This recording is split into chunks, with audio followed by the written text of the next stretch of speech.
My presentation today is going to be in an area that I think might be missed a little bit. So let me just pose this. How many of you have seen the movie Taken? It's a great movie, but I love that Liam Neeson guy. Ooh, right? Right? When you think of, if you're a lay person or outside of our profession, you think of Taken as kind of the traffic general definition, or at least that's what I hear when I train, right?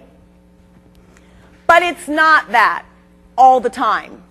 And so I wanted to, this afternoon, really discuss what do our child sexual abuse victims, as we go through our normal forensic interviewing conversations and we go through our cases, what do those cases look like? What are the dynamics that we have to address? What are some barriers to disclosure? All of these things that you've gotten already in your basic trainings. And I want to take that up a notch and say, how do those cases differ from our sexual exploitation that's happening within the family? Someone give me an example, or if you don't want to, I can give you we're going to talk about a ton of examples of cases I've interviewed.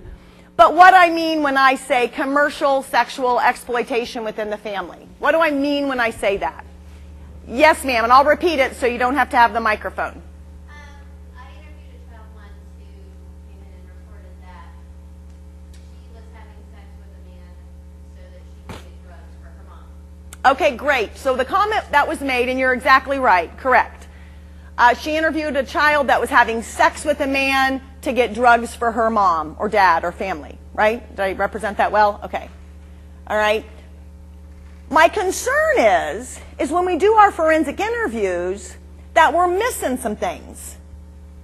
That's what I love about the Child First Protocol in addressing all forms of maltreatment, because the questions and the decision tree that you talked about earlier this morning with Vera and Amy are crucial to the topic we're going to talk about this afternoon. So just kind of think about that as we have our discussions in the next couple of hours of why that might really help us when we're kind of trying to look at what else is going on here, and are there reasons or not reasons for what this child might be telling us.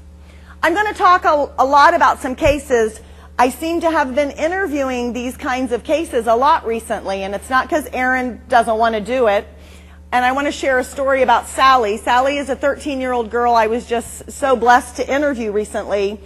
And it was exactly what we're going to talk about today. And I wanted to show that interview. We had releases and all of that, but the case is still open. So, of course, we ethically have to make the right decisions for our children.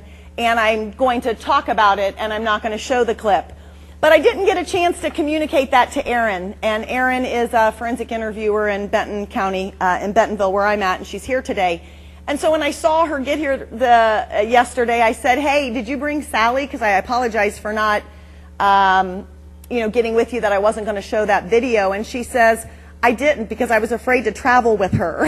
So no one thought that was funny, Erin.